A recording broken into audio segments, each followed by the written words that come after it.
Assalamualaikum warahmatullahi wabarakatuh. Hai teman-teman, di video kali ini kita akan membahas soal seni budaya dari SMP, SMA, dan SMK. Mari kita belajar. Masuk ke nomor 1. Pengalaman estetis adalah sesuatu usaha menilai terhadap suatu karya seni ataupun alam yang bisa membuat si penilai merasakan bahagia atau senang sehingga menjadikan karya seni tersebut indah. Pementasan yang baik dan berhasil adalah pementasan yang memberi pengalaman estetik bagi A. Penonton dan seluruh pendukung B. Pemain dan pemusik C. Penonton dan pemilik modal D. Sponsor dan pemain E. Sutradara dan pemain.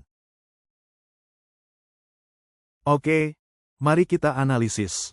Pengalaman estetis adalah rasa senang, bahagia, atau puas yang muncul ketika seseorang menikmati keindahan karya seni atau alam. Dalam konteks pementasan seni, pengalaman estetik terutama dirasakan oleh penonton, sebagai penikmat karya, dan juga seluruh pendukung pementasan, pemain, pemusik, sutradara, kru, karena mereka terlibat dalam proses menciptakan karya seni tersebut.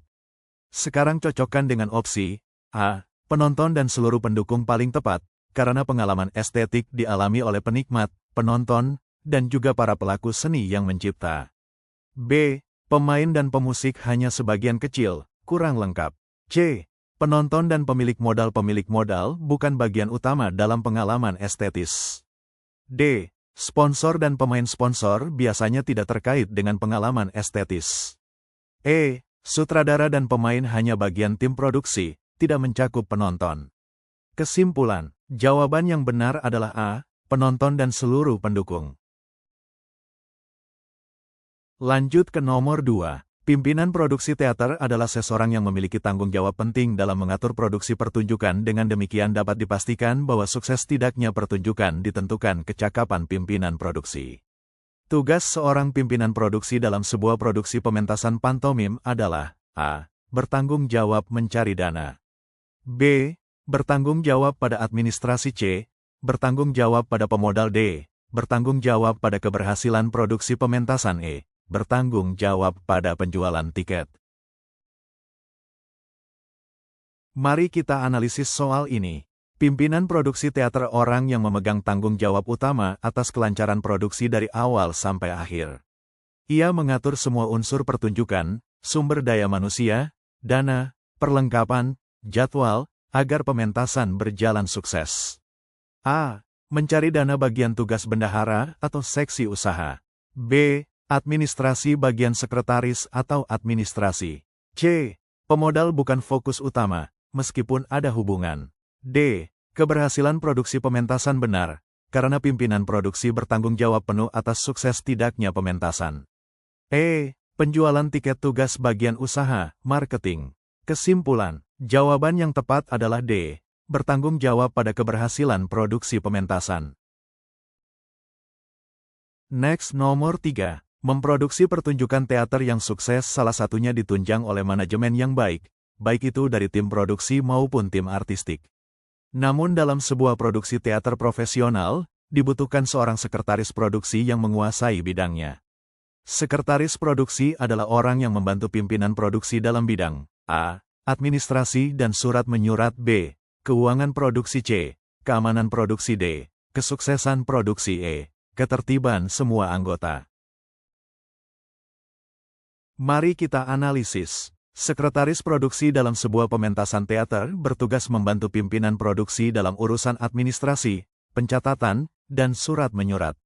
Ia memastikan semua dokumen, izin, jadwal, serta komunikasi tertulis dengan pihak terkait berjalan lancar. A. Administrasi dan surat menyurat ini tepat, inti tugas sekretaris produksi. B. Keuangan produksi tugas bendahara, sekretaris keuangan. C. Keamanan produksi tugas seksi keamanan. D. Kesuksesan produksi tanggung jawab pimpinan produksi, bukan sekretaris. E. Ketertiban semua anggota tugas koordinator lapangan, bukan sekretaris. Kesimpulan, jawaban yang benar adalah A. Administrasi dan surat menyurat. Lanjut ke nomor 4. Kurangnya publikasi suatu pertunjukan akan mengakibatkan sepinya penonton teater. Oleh sebab itu, publikasi dalam pementasan menjadi bagian yang efektif untuk melakukan promosi. Tugas utama seksi publikasi untuk pementasan teater adalah A. Mencari penonton. B. Mencari sponsor. C. Mencari berita. D. Menjajaki kerjasama. E. Menyebarkan informasi tentang pementasan. Mari kita analisis. Seksi publikasi dalam pementasan teater bertugas mempromosikan pertunjukan agar dikenal luas masyarakat dan menarik penonton datang. Bentuknya bisa melalui poster, brosur, media sosial, radio, atau media cetak. A. Mencari penonton hasil dari publikasi, tapi bukan tugas pokok secara langsung. B. Mencari sponsor, tugas bagian usaha, keuangan. C. Mencari berita, lebih ke tugas dokumentasi, media partner. D. Menjajaki kerjasama, biasanya tugas pimpinan produksi atau seksi usaha. E. Menyebarkan informasi tentang pementasan, inilah tugas utama seksi publikasi. Kesimpulan, jawaban yang tepat adalah E. Menyebarkan informasi tentang pementasan. Selanjutnya nomor 5. Media publikasi dalam bentuk cetak merupakan salah satu bagian dari promosi yang paling ampuh dan mampu menyedot animo penonton teater jika ditempatkan pada tempat-tempat strategis. Salah satu media publikasi adalah berupa poster pertunjukan. Kriteria poster yang baik: A. Penuh warna yang mencolok dan jelas. B. Menarik, sederhana dan jelas pesan yang mau disampaikan. C. Terdapat foto pementasan yang akan ditampilkan. D. Terdapat nama-nama pemain. E. Banyak sponsor. Mari kita analisis. Poster pertunjukan adalah media cetak untuk menarik perhatian calon penonton. Poster yang baik harus mampu menyampaikan pesan inti secara singkat, jelas, sederhana, tapi tetap menarik. A. Penuh warna mencolok dan jelas bisa menarik, tapi tidak selalu harus penuh warna. B. Menarik, sederhana dan jelas pesan yang mau disampaikan, ini kriteria utama poster yang baik. C. Terdapat foto pementasan, opsional, tidak wajib. D. Terdapat nama-nama pemain, juga opsional, tidak selalu jadi syarat utama. E. Banyak sponsor justru bisa membuat poster penuh dan kurang fokus. Kesimpulan, jawaban yang tepat adalah B. Menarik, sederhana dan jelas pesan yang mau disampaikan. Kita gas ke nomor 6, ya kan? Pertunjukan teater harus ditunjang dengan manajemen promosi yang baik. Dengan memanfaatkan teknologi perkembangan zaman, pertunjukan teater saat ini juga harus mampu memaksimalkan ruang promosi yang lebih modern. Jenis publikasi media yang cukup murah dan mudah saat ini adalah publikasi melalui A. Media audiovisual. B. Media radio. C. Sosial media. D. Media televisi. E. Media koran. Mari kita analisis. Dalam era sekarang, promosi teater tidak hanya mengandalkan media cetak, radio, atau televisi yang relatif mahal, tetapi juga memanfaatkan media modern yang murah, mudah, dan luas jangkauannya, yaitu sosial media, Instagram, TikTok, Facebook, YouTube, dan A. Media audiovisual butuh biaya lebih tinggi, tidak selalu mudah. B. Media radio murah, tapi jangkauannya terbatas dan kurang diminati generasi muda. C. Sosial media paling murah, mudah, cepat, dan efektif menjangkau banyak orang. D. Media televisi sangat mahal. E. Media koran mulai ditinggalkan, tidak seefektif sosial media. Kesimpulan, jawaban yang tepat adalah C. Sosial media. Lanjut ke nomor 7. Seni pertunjukan adalah seni yang hanya dapat dinikmati sesaat dan dalam waktu tertentu, untuk itu sebaiknya ada proses pengabdian. Pengumpulan data pementasan menjadi tanggung jawab A. Seksi konsumsi. B. Seksi publikasi. C. Seksi dokumentas. D. Seksi dana usaha. E. Seksi kebersihan. Kita analisis. Seni pertunjukan memang bersifat sementara, once performed, cannot be repeated exactly the same. Maka perlu ada proses pengabdian melalui dokumentasi berupa foto, video, rekaman, atau catatan tertulis. A. Seksi konsumsi, urusan makan dan minum. B. Seksi publikasi promosi, bukan penyimpanan data. C. Seksi dokumentasi, benar, bertugas merekam, memotret, dan menyimpan arsip pementasan. D. Seksi dana usaha, urusan sponsor dan dana. E. Seksi kebersihan, menjaga kebersihan lokasi. Kesimpulan, jawaban yang tepat adalah C. Seksi dokumentasi. Next nomor 8. Lirik lagu Merah Putih memiliki nilai A. Edukasi, B. Memuat nasihat-nasihat positif, C. Mendidik, D. Memotivasi, E. Membangkitkan semangat. Mari kita analisis. Lirik lagu Merah Putih umumnya berisi ungkapan rasa cinta tanah air, nasionalisme, serta dorongan untuk bangga pada bendera dan negara. Lagu ini memberi efek emosional dan patriotik pada pendengarnya. A. Edukasi kurang tepat, karena tidak berisi ajaran langsung.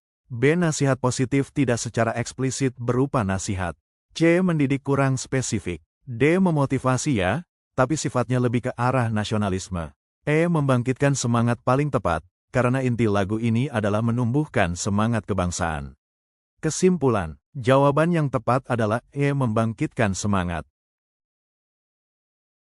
Lanjut ke nomor 9. Jika dalam bereksplorasi menggunakan suara-suara alam kita sebut dengan A. Rangsang audio, B. Rangsang visual, C. Rangsang ide, D. Rangsang peraba, E. Rangsang kinestetik. Mari kita analisis. Rangsang dalam seni, khususnya teater, tari, musik. Rangsang audio berasal dari bunyi, suara, alam, musik, percakapan. Rangsang visual berasal dari sesuatu yang dilihat, gambar, warna, gerakan. Rangsang ide berasal dari gagasan atau konsep. Rangsang peraba berasal dari sentuhan, tekstur. Rangsang kinestetik berasal dari gerakan tubuh. Karena soalnya menyebut eksplorasi dengan suara-suara alam, maka termasuk rangsang audio. Kesimpulan, jawaban yang tepat adalah A. Rangsang audio. Lanjut ke nomor 10. Jika dalam bereksplorasi menggunakan suara-suara alam kita sebut dengan A. Rangsang audio, B. Rangsang visual, C. Rangsang ide, D. Rangsang peraba, E. Rangsang kinestetik. Soal ini sama seperti yang sebelumnya. Jika bereksplorasi menggunakan suara-suara alam, maka itu termasuk rangsang audio, karena sumber rangsangannya berupa bunyi, suara. Jawaban yang tepat, A. Rangsang audio. Lanjut ke nomor 11. Berdasarkan cerita di atas, langkah-langkah yang dapat diambil oleh guru seni budaya untuk lebih memahami karakter peserta didik dan memberikan pendekatan yang sesuai dalam pembelajaran seni rupa adalah A. Memberikan waktu lebih banyak untuk diskusi kelompok, agar siswa dapat saling berbagi ide dan memperkaya kreativitas mereka. B. Mengamati secara lebih mendalam hasil karya setiap siswa untuk mengenali preferensi dan kekuatan masing-masing dalam berekspresi. C. Memberikan tugas individu yang sangat spesifik dan terstruktur, agar plus siswa tidak kebingungan memilih ide. D. Membuat siswa bekerja dengan cara yang sama, agar hasil karya mereka lebih konsisten dan terarah. E. Menyediakan waktu khusus untuk berinteraksi langsung dengan setiap siswa, memberi umpan balik, dan membantu siswa yang mengalami kesulitan. Berdasarkan pertanyaan, guru seni budaya sebaiknya mengambil langkah yang bisa membantu memahami karakter siswa dan memberikan pendekatan yang sesuai dalam pembelajaran seni rupa. Mari kita analisis tiap opsi. A. Diskusi kelompok bagus untuk kreativitas, tetapi tidak selalu efektif untuk memahami karakter individu. B. Mengamati hasil karya siswa karena karya seni biasanya mencerminkan karakter, preferensi, dan kekuatan siswa. C. Tugas individu sangat spesifik justru membatasi kreativitas, kurang sesuai untuk memahami karakter unik tiap siswa. D. Membuat siswa bekerja dengan cara yang sama tidak mendukung diferensiasi karakter dan ekspresi siswa. E. Interaksi langsung dan umpan balik sangat tepat untuk memahami karakter siswa secara personal dan memberi dukungan sesuai kebutuhan. Jadi, jawaban terbaik adalah E. 12. Berdasarkan cerita di atas, langkah-langkah yang dapat diambil oleh guru seni budaya untuk lebih memahami karakter peserta didik dan memberikan pendekatan yang sesuai dalam pembelajaran seni rupa adalah A. Memberikan waktu lebih banyak untuk diskusi kelompok, agar siswa dapat saling berbagi ide dan memperkaya kreativitas mereka. B. Mengamati secara lebih mendalam hasil karya setiap siswa untuk mengenali preferensi dan kekuatan masing-masing dalam berekspresi. C. Memberikan tugas individu yang sangat spesifik dan terstruktur, agar plus siswa tidak kebingungan memilih ide. D. Membuat siswa bekerja dengan cara yang sama, agar hasil karya mereka lebih konsisten dan terarah. E. Menyediakan waktu khusus untuk berinteraksi langsung dengan setiap siswa, memberi umpan balik, dan membantu siswa yang mengalami kesulitan. Berdasarkan pertanyaan, guru seni budaya sebaiknya mengambil langkah yang bisa membantu memahami karakter siswa dan memberikan pendekatan yang sesuai dalam pembelajaran seni rupa. Mari kita analisis tiap opsi. A. Diskusi kelompok bagus untuk kreativitas, tetapi tidak selalu efektif untuk memahami karakter individu. B. Mengamati hasil karya siswa karena karya seni biasanya mencerminkan karakter, preferensi, dan kekuatan siswa. C. Tugas individu sangat spesifik justru membatasi kreativitas, kurang sesuai untuk memahami karakter unik tiap siswa. D. Membuat siswa bekerja dengan cara yang sama tidak mendukung diferensiasi karakter dan ekspresi siswa. E. Interaksi langsung dan umpan balik sangat tepat untuk memahami karakter siswa secara personal dan memberi dukungan sesuai kebutuhan. Jadi, jawaban terbaik adalah E. Baiklah Bapak Ibu, kita sudah hampir di penghujung video. Terima kasih sudah menonton. Jangan lupa subscribe and follow Ozrama Fitri biar saya semakin semangat untuk membuat videonya. Bye-bye. Assalamualaikum.